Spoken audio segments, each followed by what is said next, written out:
Friends and teachers, welcome to Vaasiru Tamil channel. நம்ம daily ஒரு video போட்டுருக்கிறோம், daily ஒரு subject அப்படிங்கிற வகையில். ஸோ இப்போ பார்த்தீங்கன்னா நம்ம என்ன பண்ண போகிறோம்னு பார்த்தீங்கன்னா இன்னைக்கு வந்து தேர்ஸ்டே, அதாவது 30/4/2026 அன்னைக்கு ஒரு அறிவியல் பாடம் 7th ஸ்டாண்டர்டில் டேர்ம் 1ல் இருக்கக்கூடிய 4th லெசன் அணு அமைப்பு அப்படிங்கிற பாடத்தை வந்து 1 மார்க் டைப்பில் நம்ம பார்க்க போகிறோம். ஓகே, இந்த வீடியோ யாருக்கெல்லாம் யூஸ்ஃபுல்லாக இருக்குன்னு பார்த்தீங்கன்னா டெட்டு, பேப்பர் 1, பேப்பர் 2 படிக்கிறவங்களுக்கு, டிஎன்பிஎஸ்சி படிக்கிறவங்களுக்கு, பியூ எக்ஸாம், எஸ்எஸ்சிடி எல்லாருக்குமே பயனுள்ள வகையில் இருக்கும். ஒரு நாளைக்கு ஒரு லெசன் தான் பார்க்குறோம். ஸோ நம்ம டீட்டெயிலாக பார்க்க முடியும், உங்களாலேயும் வந்து டீட்டெயிலாக படிக்க முடியும். வீக்கெண்டில் சண்டே வந்து கம்பல்சரி வீக் டெஸ்ட் இருக்கும். ஓகேங்களா? அந்த கொஸ்டின் பேப்பர் டவுன்லோட் பண்ணி அதை எக்ஸாம் எழுதி பாருங்க, டெஸ்ட் எழுதி பாருங்க. ஓகே, பாருங்க. மனிதனின் தடிமனான முடியை காட்டிலும் 1000 மடங்கு சிறியது. அதன் சராசரி விட்டம் ஏறக்குறைய, இதெல்லாம் வந்து தோராயமானது, அல்லது 1/10⁻⁻9. ஓகேங்களா? 1/10⁻⁻9 மீட்டர். ஓகே, ஸோ அது வந்து ஏறக்குறைய இந்த அணுவோட அளவை வந்து தோராயமா சொல்றாங்க. டால்டனின் அணுக்கொள்கை. டால்டன் அப்படிங்கிற பிசியாலஜிஸ்ட் உங்களுக்கு தெரியும், அவரோட அணுக்கொள்கையை பத்தி சொல்றாங்க. ஜான் டால்டன் என்பவர் 1808ஆம் ஆண்டு அணுக்கொள்கையை வெளியிட்டார். ஓகே, ஜான் டால்டன் தான் அணுக்கொள்கையை வெளியிட்டார் 1808. பருப்பொருள்கள் மிகச்சிறிய துகள்களால் உருவாக்கப்பட்டிருக்கின்றன. அத்துகள்களுக்கு டால்டன் அணு என்று பெயரிட்டார். ஓகேவா? அணுக்களுக்கு அணு என்று பெயரிட்டவர் யாருன்னு பார்த்தீங்கன்னா டால்டன். மேலும் அணு என்பது மிகச்சிறிய பிரிக்க இயலாத துகளாகும். அது கோள வடிவில் உள்ளது.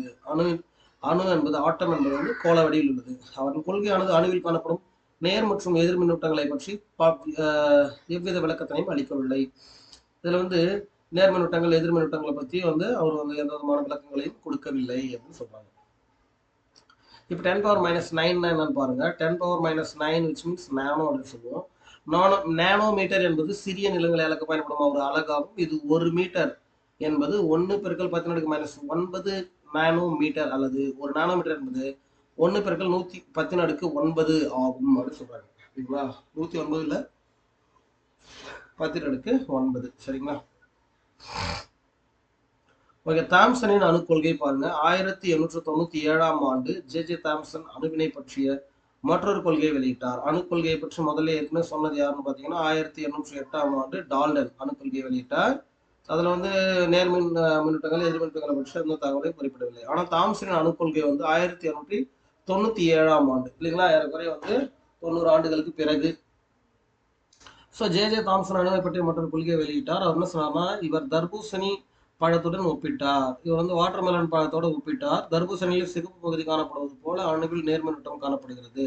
ஸோ அப்போ வாட்டர்மெலன்ல வந்து நம்ம ரெட் கலர் எவ்வளவு தூரம் இருக்கோ அந்த அளவுக்கு வந்து அணுவில் வந்து என்ன இருக்கு, நேர்மின்னூட்டங்கள் காணப்படுகிறது. எதிர்மின்னூட்டங்கள் அந்த விதை பதிந்து காணப்படுவது போல எதிர்மின்னூட்டங்கள் பதிந்து காணப்படுகின்றன என்று குறிப்பிடுகிறார். சரியா? இந்த எதிர்மின்னூட்டத்தினை தாம்சன் எலக்ட்ரான் என அழைத்தார். ஏற்கனவே தெரியும், உங்களுக்கு தெரியுமான்னு தெரியல. ஸோ புரோட்டான், எலக்ட்ரான் இது ரெண்டும் வந்து ஒரு அணுவில் வந்து ஒரே அளவில் இருக்கும். சரிங்களா? ஒரே அளவில் இருக்கும். நியூட்ரான் வந்து வேரியேஷனா இருக்கும். சரிங்களா? அது வந்து மாற்றமா இருக்கும். ஆனால் அணுவின் மையப்பகுதியில் இருக்கக்கூடியது எதுன்னு பார்த்தீங்கன்னா புரோட்டானும் நியூட்ரானும் தான் சொல்லுவாங்க. இந்த எலக்ட்ரான் என்று சொல்லக்கூடியது வந்து இங்கே இருக்கும், ஆர்பிட்டா, அந்த சுற்றுவட்ட பாதையில் வந்து அதை சுற்றி இருக்கும். அப்போ புரோட்டானும் எலக்ட்ரானும் வந்து ஒரே எண்ணிக்கையில் இருக்கும். இங்கே வந்து 4 புரோட்டான்னா 4 எலக்ட்ரான் தான் இருக்கும், 1 2 3 4 சொல்லிட்டு. ஆனால் நியூட்ரான் வந்து அப்படி இல்லை, 1 or 2 எப்படி வேணா இருக்கலாம். உங்களுக்கு புரிஞ்சிருக்கும்னு நினைக்கிறேன். அணுவின் கரு மைய பகுதியில் வந்து காணப்படுவது புரோட்டானும் நியூட்ரானும். சரிங்களா? சுற்றோட்ட பாதையில் காணப்படுவது எலக்ட்ரான்ஸ். ஆனா எண்ணிக்கைன்னு பார்க்கும்போது புரோட்டானும் எலக்ட்ரானும் ஒரே எண்ணிக்கையில் இருக்கும். ஸோ அப்போ புரோட்டான் எலக்ட்ரான் சொல்றோம் இல்லைங்களா, அந்த இதோட எண்ணிக்கை தான் அணு எண்ணுன்னு சொல்லுவாங்க. அணு எண்ணுன்னு சொல்லுவாங்க. புரோட்டான் எண்ணிக்கை அல்லது புரோட்டான்களின் எண்ணிக்கை அல்லது எலக்ட்ரான்களின் எண்ணிக்கை தான் நம்ம அணு எண்ணுன்னு சொல்லுவோம். புரோட்டான், நியூட்ரான் ரெண்டுத்தையும் சேர்த்த கூட்டுத்தொகை தான் நிறை எண்ணு சொல்லுவோம். நிறை எண் அப்படின்னு சொல்லுவோம். சரிங்களா? இதெல்லாம் பெரிய கிளாஸ்ல படிப்பீங்க. ஓகே, இப்போதைக்கு பேசிக்காக என்ன சொல்றாங்க பார்த்தீங்கன்னா, எதிர் மின்னூட்டத்தினை தாம்சன் எலக்ட்ரானை அழைத்தார். ஸோ நம்ம புரோட்டானை வந்து எப்பயுமே நேர்மின்னூட்டம் என்றும் எலக்ட்ரானை எதிர்மின்னூட்டம் என்றும் அழைப்போம். இக்கொள்கையின்படி அணுவில் நேர் மற்றும் எதிர்மின்னூட்டங்கள் சம எண்ணிக்கையில் காணப்படுகின்றன. அப்பதான் வந்து அந்த ஈக்குவல் பேலன்ஸ் ஆகும். நேர் மற்றும் எதிர்மின்னூட்டங்கள் வந்து ஈக்குவலா இருக்கும்போது தான் நமக்கு வந்து எப்படி இருக்கும்னு பார்த்தீங்கன்னா அந்த பொருள் வந்து சமநிலையில் காணப்படும். இதன் காரணமாக அணுவானது எந்தவித மின்சுமையும் கொண்டிருக்கவில்லை. அணுவில் வந்து நேர்மின் சுமையோ எதிர்மின் சுமையோ கிடையாது. ஒட்டுமொத்த அணுக்குன்னு அப்படி கிடையாதுன்னு சொல்றாரு. ஸோ அது வந்து சமநிலையில் காணப்படும் அப்படின்றார். அடுத்ததாக ரோதர்ஃபோர்டின் அணுக்கொள்கை. தாம்சனின் கொள்கையில் குறைபாடுகள் இருந்தன, ஒரு சில குறைகள் இருந்தது. அதை வந்து என்ன பண்ணாரு, எர்னட் ரூதர்ஃபோர்ட் என்பவர் ஒரு நல்ல புரிதலை ஏற்படுத்தியது. இவரோட அணுக்கொள்கை வந்து ஒரு நல்ல புரிதல். முதல்ல வந்து 1808ஆம் ஆண்டு டால்டன் அணுக்கொள்கை, அதுக்கப்புறம் 1897 தாம்சன் அணுக்கொள்கை, அதுக்கப்புறம் ரூதர்ஃபோர்டின் அணுக்கொள்கை வருது. இவர் வந்து ஒரு சோதனை மேற்கொள்கிறார். என்னன்னா, இவர் மெல்லிய தங்கத்தகட்டினை நேர்மின்னூட்டம் கொண்ட ஆல்பா கதிர்களை கொண்டு மோதச் செய்தார். நேர்மின்னூட்டம் கொண்ட ஆல்பா கதிர்கள் கொண்டு மோதச் செய்தார். அதிக திசைவேகம் கொண்ட பெரும்பான்மையான ஆல்பா கதிர்கள் எந்தவித தடைப்பொருளின் மீது மோதாமல் தங்க தகட்டினை ஊடுருவி செல்வதை கண்டார். அப்ப என்ன பண்ணாருன்னா, தங்க தகட்டின் மேல நேர்மின்னூட்டங்களை கொண்ட கதிர்களை மோத செய்யும் போது என்ன ஆகுதுன்னு பாத்தீங்கன்னா, தங்க தகட்டில் ஊடுருவி செல்வதை கண்டார். எது? ஆல்பா கதிர்கள். மிகச்சில ஆல்பா கதிர்கள் தங்க தகட்டின் மீது பின்னோக்கி வருவதனையும் கண்டார்.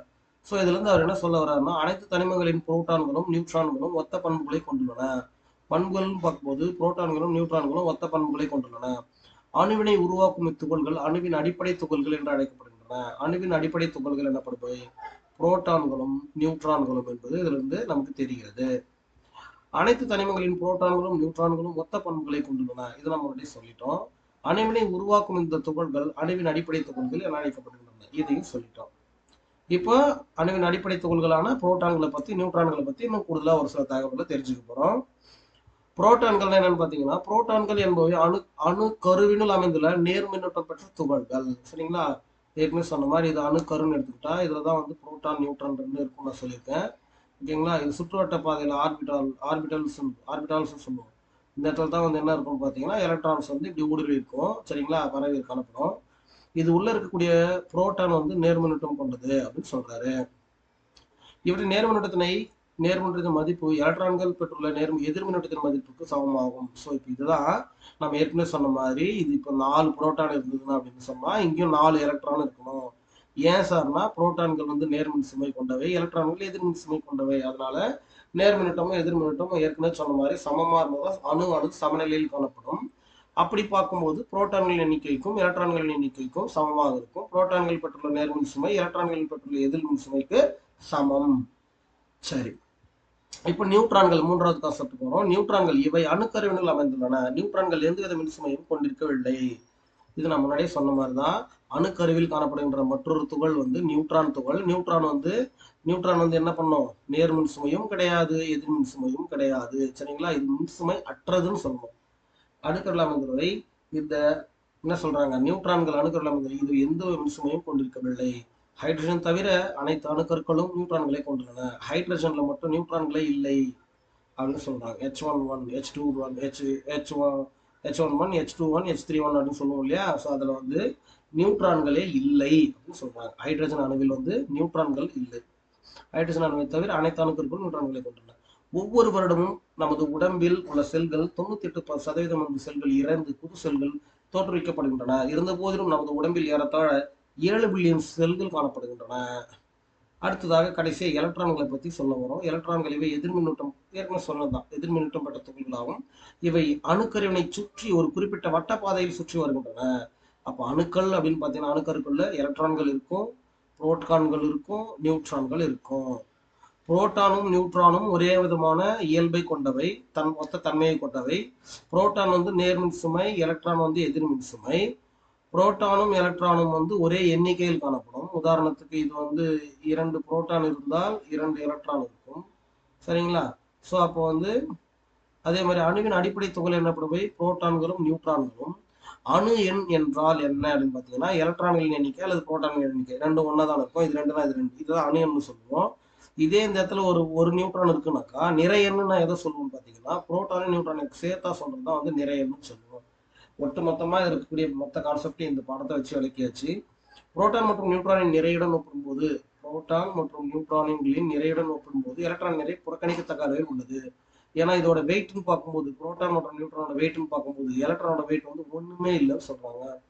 எனவே ஒரு அணுவின் நிறையானது அணுக்கருவின் அப்போ அணுவின் நிறை என்பது நம்ம எதை வச்சு கண்டுபிடிக்கணும் பார்த்தீங்கன்னா, புரோட்டான் மற்றும் நியூட்ரான்களின் கூடுதல் தான். அணுவின் நிறையானது அணுக்கருவிகள் அமைந்துள்ள புரோட்டான்கள் மற்றும் நியூட்ரான்களின் நிறையினை மட்டுமே சார்ந்திருக்கும். இதோட வெயிட்டை தான் சார்ந்திருக்கும். எலக்ட்ரானை கண்டுக்க வேண்டாம். அணுக்கருவினில் காணப்படுகின்ற 2 வகையான துகள்களான புரோட்டான்கள் மற்றும் நியூட்ரான்கள் ஆகியவை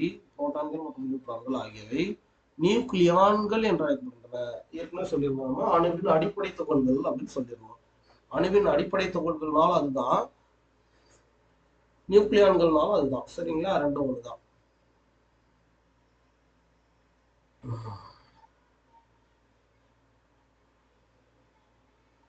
ஓகே, அடுத்து பாருங்க. அடிப்படை துகள்களின் மின் சுமையை பத்தி சொல்றோம்.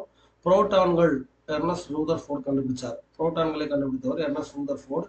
எலக்ட்ரான்களை கண்டுபிடித்தவர் John Joseph Thomson, J Thomson சொல்லுவோம். எலக்ட்ரான் கண்டுபிடிப்பு சோதனை. நியூட்ரான்களை கண்டுபிடித்தவர் சாட்விக்னு சொல்லுவோம், ஜேம்ஸ் சாட்விக். இவங்க தான் பேரு. புரோட்டான் ரூதர்ஃபோர்டு, இதுலயே பூ வருது, இதுலயே போர்டு வருது, ஞாபகம் வச்சுங்க. எலக்ட்ரான் ஜோசப் ஜே தாம்சன், உங்களுக்கே தெரியும், John Joseph Thomson, J Thomson. இது மட்டும் நீங்க படிச்சுக்க தான் படிச்சுக்கணும். நியூட்ரான்களை கண்டுபிடித்தவர் சாட்விக். இது நீங்க திரும்ப திரும்ப சொல்லும் போது மனப்பாடம் ஆயிடும். புரோட்டான்களுக்கு பீனும், எலக்ட்ரான்களுக்கு ஈனும், நியூட்ரான்களுக்கு என்னன்னு சொல்லுவோம். மின்சுமை இதுக்கு வந்து பிளஸ், இதுக்கு வந்து மைனஸ். இது வந்து மின்சுமை அற்றது. இதோட வெயிட்னு பார்க்கும்போது புரோட்டானும் எலக்ட்ரானும் ஒரே மின்சுமை தான் ஏறக்குறைய. புரோட்டானும் இது ரெண்டும் தான் வந்து கவுண்ட் ஒரே மாதிரி இருக்கும்னு சொன்னா, அது வந்து புரோட்டானும் எலக்ட்ரானும் தான் கவுண்ட் ஒரே மாதிரி இருக்கும். ஏன்னா மின்சுமை சேமா இருக்கும், சமமா இருக்கும்ன்றதுனால.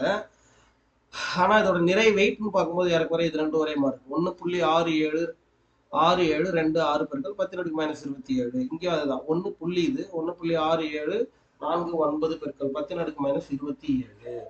இது எலக்ட்ரான் எண்ணிக்கை வந்து ரொம்ப குறைவா இருக்கு. எலக்ட்ரான்களோட இது வந்து ரொம்ப குறைவா புறக்கணிக்கத்தக்க வகையில் இருக்குன்னு சொன்னாங்க இல்லையா. 9.10 93 பெருக்கல் 10⁻31. ரொம்ப வெயிட் குறைவா இருக்குது. ஆனியன் மற்றும் நிறையன் இருக்குன்னு நிறைய டைம் எக்ஸ்பிளைன் பண்ணிட்டேன். இருந்தாலும் இதை வந்து தியரியா ஒரு முறை பார்க்கலாம். அணுஎண் என்பது ஒரு அணுவில் காணப்படும் எலக்ட்ரான்கள் அல்லது புரோட்டான்கள் எண்ணிக்கை. நான் ஏற்கனவே சொன்னேன், புரோட்டான்கள் அல்லது எலக்ட்ரான்களின் ஒட்டுமொத்த எண்ணிக்கை தான் அணு எண்ணுன்னு சொல்லிட்டேன். இது வந்து Z என்ற எழுத்தால் குறிக்கப்படுகிறது. இது வந்து நம்ம சொல்றோம், Z என்ற எழுத்தால் குறிக்கப்படுகிறது. நமக்கு ஒரு அணுவின் அணு எண் தெரியுமானால் நம்மளால் அவ்வளவு காணப்படுகின்ற எலக்ட்ரான்கள் அல்லது புரோட்டான் எண்ணிக்கையை கண்டறிய முடியும். ஆமா இல்லையா? இது சேம் தானே. எலக்ட்ரான்கள் எண்ணிக்கையும் புரோட்டான் எண்ணிக்கையும் என்னமோ அதுதான் வந்து அணு எண் சொல்லப்படும். அணு எண் சொன்னா புரோட்டான் எண்ணிக்கை சொல்லிடலாம், புரோட்டான் எண்ணிக்கை சொன்னா அணு எண் சொல்லிடலாம். அடுத்ததாக வரக்கூடியது நிறை எண். இது ஏ என்றதான் குறிப்பாங்க. அணுவின் மொத்த நிறையையும் அதன் அணுக்கருவில் அமைந்துள்ளதை கண்டோம். இதில் இருந்து நாம் நிறைய எண்ணை பெற முடியுமா என்றால், நிறையன் என்பது அணுக்கருவில் உள்ள புரோட்டான்கள் மற்றும் நியூட்ரான் எண்ணிக்கைக்கு கூடுதலுக்கு சமம். இது ஏன்னு சொல்லுவோம். உங்களுக்கு நிறைய ஆட்டமிக் மாஸ். ஸோ புரோட்டான் எண்ணிக்கை அப்புறம் வந்து நியூட்ரான்கள் எண்ணிக்கை, இது ரெண்டுத்தையும் நம்ம ஆட் பண்ணோம்னா நமக்கு கிடைக்கக்கூடியதுதான் வந்து நிறையன்.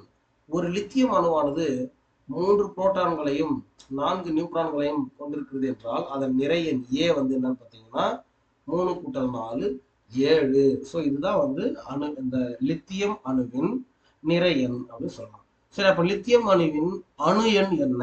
அணு எண் Z. அணு எண் இப்போ இவங்க கொடுத்திருக்கிறபடி 3 புரோட்டான்கள் 4 நியூட்ரான்களையும் கொண்டிருக்கிற அணுவின் நிறையன் வந்து 7.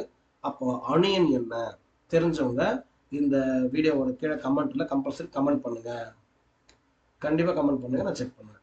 இணைதிறன். சில அணுக்கள் ஒரு எலக்ட்ரானையும் ஒரு எலக்ட்ரானையும் சில இரு எலக்ட்ரான்களையும் சில 3 எலக்ட்ரான்களையும் சில 4 எலக்ட்ரான்களையும் இணைத்து வைத்திருக்கக்கூடிய தன்மை பெற்றிருக்கும். இதுதான் இணைதிறன். எவ்வளவு வந்து இணையும். இணைதிறன் என்றால் மற்ற தனிமத்தோட வந்து இணையும் திறன் சொல்லும். ஓகே. வேறு சில எந்த ஒரு எலக்ட்ரானையும் பிணைத்து வைத்திருக்கக்கூடிய தன்மையை பெறாமல் இருக்கும். ஒரு சிலர் வந்து ஒரு எலக்ட்ரானுக்கு தான் நான் வந்து அவங்களோட பிணைஞ்சு இருக்க முடியும், 2 எலக்ட்ரான் தான் பிணைஞ்சு இருக்க முடியும்னு சொல்லும்போது ஒரு சிலர் வந்து எதாலையுமே வந்து பிணைய முடியாமலும் இருக்கலாம். அணுக்களை பிணைத்திருப்பது எது என்றால் எலக்ட்ரான்கள் எதிர்மின் சுமை கொண்டது, புரோட்டான்கள் நேர்மின் சுமை கொண்டது. இப்போ வெளியே இருக்கக்கூடிய எதிர்மின் சுமையும் உள்ள இருக்கக்கூடிய நேர்மின் சுமையும் இது ரெண்டும் தான் வந்து பிணைப்பில் இருக்கும்போது அணுவானது முழுசா இருக்கும். இதனாலதான் அணுவானது என்ன பண்ணும், எலக்ட்ரான்கள் அதன் வட்டப்பாதையிலேயே பிணைத்து வைத்திருக்கும். ஓகேங்களா? சரி, அணுக்களின் இத்தகைய பண்பிற்கு இணைதிறன் என்று பெயர். என்ன சொன்னேன். இப்போ நம்ம ஏற்கனவே வந்து அணு எண்ணா என்னன்னு பார்த்தோம், நிறை எண்ணா என்னன்னு பார்த்தோம் இல்லைங்களா? இப்போ இதே கான்செப்டுக்கு வந்து ஐசோடோப்புகள்னு ஒரு சில விஷயம் இருக்கு, அது என்னன்னு பார்ப்போம். ஒரு தனிமத்தின் அணுக்கள் வெவ்வேறு எண்ணிக்கையில் உள்ள நியூட்ரான்களை பெற்றிருக்கலாம். அத்தகைய அணுக்கள் ஒரே ஒரு ஒத்த அணு எண்ணையும் வேறுபட்ட நிறையன்களையும் பெற்றுள்ள ஒரே தனிமத்தின் அணுக்கள் ஐசோடோப்புகள் எனப்படுகின்றன. இது பார்த்தீங்கன்னா தெரியும், ஒரே நிறை எண்ணையும் வெவ்வேறு அணு எண்ணையும் கொண்ட ஒரு தனிமத்தின் அணுக்கள் ஐசோபார்கள் எனப்படுகின்றன. இது ஆப்போசிட், இந்த ஐசோடோப்புகளுக்கு ஆப்போசிட். ஓகேங்களா? இப்போ இதுல இங்க என்ன சொல்றாங்கன்னு பாத்தீங்கன்னா, நான் வாயிலே சொல்லிடுறேன் பாருங்க. இது நம்ம ஸ்கூல் படிக்கும்போது திரும்ப திரும்ப படிச்சது எனக்கு ஞாபகம் இருக்கு. ஒத்த அணு எண்ணையும் வெவ்வேறு வகையான நிறையன்களையும் ஒத்த அணு எண்ணையும் வேறுபட்ட நிறையன்களையும் பெற்றுள்ள ஒரே தனிமத்தின் அணுக்களை நாம ஐசோடோப்புகள் என்று சொல்கிறோம். உதாரணத்துக்கு ஹைட்ரஜன் எடுத்துப்போம். H11 இங்க கீழே இருக்கிறது அணு எண், மேல இருக்கிறது நிறையன். சரிங்களா? ஒத்த அணு எண்ணையும் வேறுபட்ட நிறையன்னையும் கொண்டுள்ள ஒரே தனிமத்தின் அணுக்கள் ஐசோடோப்புகள் எனப்படும். H11, H12, H13 இங்க பாத்தீங்கன்னா அணு எண்ன்றது கீழே 1 சொல்றோமே, இதுதான் அணு எண். அப்ப இந்த அணு எண் வந்து ஒரே மாதிரி இருக்கு, ஆனா நிறைய எண்கள் வந்து வேறவா இருக்கு இல்லையா? ஸோ அப்போ நிறைய எண் வந்து 1, 2, 3 மாறுது. ஆனா இதோட பாத்தீங்கன்னா ஹைட்ரஜன் அணுக்களின் அணுக்கள் ஒன்று வந்து ஒன்று வந்து என்ன சொல்லுவோம், டியூட்ரியம், டிரிட்டியம். ஒன்று வந்து ஃபர்ஸ்ட் வந்து ஹைட்ரஜன் H11, டியூட்ரியம், டிரிட்டியம். இன்னொன்று வரலையே, இதில் கொடுக்கல. ஹைட்ரஜன் H11 மட்டும் கொடுத்துருக்காங்க, டியூட்ரியம் H12 கொடுத்துருக்காங்க, டிரிட்டியம் வந்து H13 கொடுத்துருக்காங்க. ஓகே, சரி.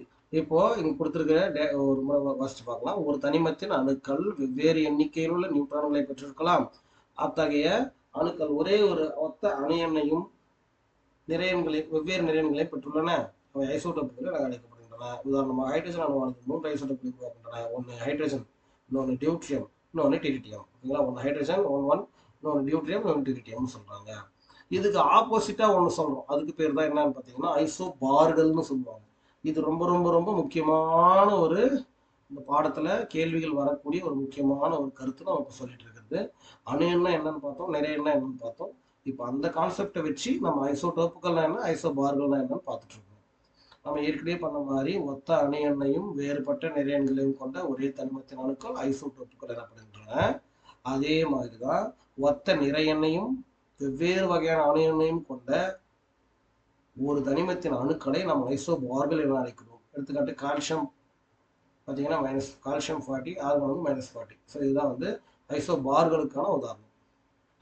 ஒரு அணு பிற அணுவுடன் இணையக்கூடிய திறனுக்கு இணைதிறன் என்று பெயர். நம்ம ஏற்கனவே சொன்னோம், இணைதிறன் எலக்ட்ரான்கள் சொல்லி வெளியே ஒன்று இருக்கும். அதாவது இந்த பிணைப்பையும் மீறி எக்ஸஸா இருக்கும், உள்ள இருக்கக்கூடியதையும் மீறி பிணைப்பையும் மீறி இருக்கக்கூடிய எக்ஸஸா இருக்கிறது என்ன சொல்லுவோம், நம்ம இணைதிறன் எலக்ட்ரான்கள்னு சொல்லுவோம். அதுதான் வந்து மற்ற தனிமத்தோட இணையும் திறனை பெற்றிருக்கும். ஒரு அணுவின் இணைதிறன் எத்தனை ஹைட்ரஜன் அணுக்களை பிணைத்து வைத்திருக்க இயலும் என்பதை கொண்டு அளவிடப்படுகிறது.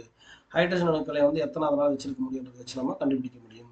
எடுத்துக்காட்டாக ஒரு ஆக்சிஜன் அணு 2 ஹைட்ரஜன் அணுக்களுடன் இணைந்து நீர் மூலக்கூறை உருவாக்குகிறது. நம்ம ஏற்கனவே சொல்லியிருப்போம், நீர் என்பதன் மூலக்கூறு வாய்ப்பாடு H2O அப்படின்னு சொல்லி. இதுல பாத்தீங்கன்னா உங்களுக்கு நல்லா தெரியும், 2 ஹைட்ரஜன் அணுக்கள் வந்து ஒரு ஆக்சிஜன் அணுக்களுடன் இணைந்திருக்கிறது. அப்போ ஒரு தனிமம் மற்ற தனிமங்களுடன் இணையும் திறன் இணைதிறன் ஆகும். வெவ்வேறு தனிமங்களின் அணுக்கள் அல்லது ஒரே தனிமத்தின் அணுக்கள் இணைந்து மூலக்கூறுகள் உருவாகும்.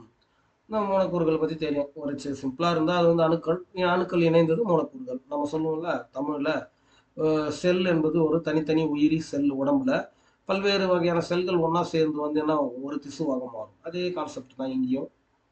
சரி, ஒரு தனிமம் தன்னை போன்ற மற்ற அணுக்களை கொண்ட தனிமத்துடனும் அல்லது வேறு வகையான அணுக்களை கொண்ட தனிமத்துடனும் இணைவதை அத்தனிமத்தின் இணைதிறன் நிர்ணயம் செய்கிறது. ஹைட்ரஜனின் குறியீடு H, அணு எண் 1, நிறையன் 1, இணையும் திறனும் 1. கார்பன் அணுக்கள் C குறியீடு, கார்பனின் அணு எண் 6, நிறையன் 12, இணைதிறன் 4. அப்ப இணைதிறன் கூட்டில் வெளிக்கூட்டில் வந்து 4 எலக்ட்ரான்கள் காணப்படும். சரிங்களா?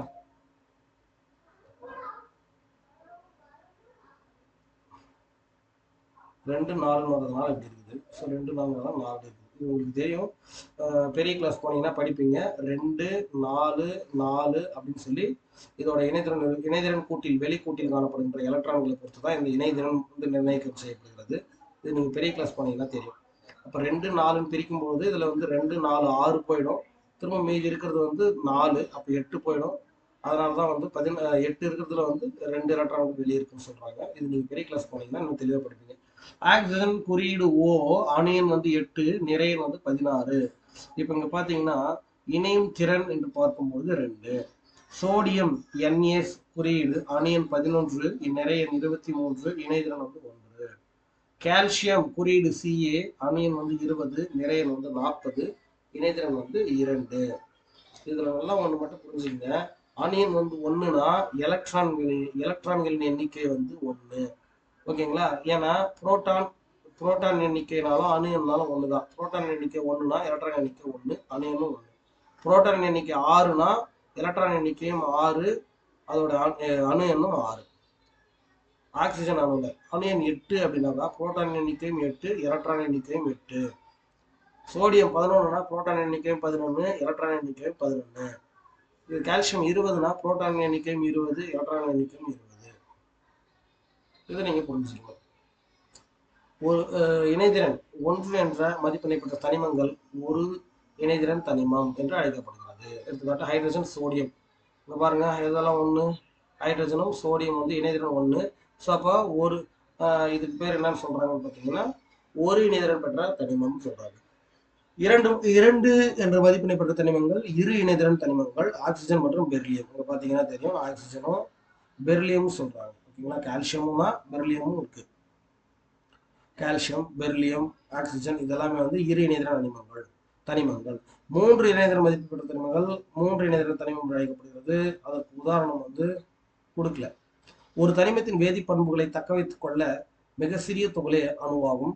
மற்ற துகளுடன் ஒப்பிடும்போது அவை சிறியதாகும், அளவில் சிறியதாகும். அணுக்களை மிகச் சிறியதாக இருப்பதால் வெறும் கண்களால் மட்டுமல்ல நுண்ணோக்கினாலும் காண முடியாது. ஒரு அணுவில் காணப்படுகின்ற மிக பெரும்பான்மையான இடம் வந்து என்னவா இருக்கும் பார்த்தீங்கன்னா வெற்றிடமாக தான் இருக்கும். Okay okay.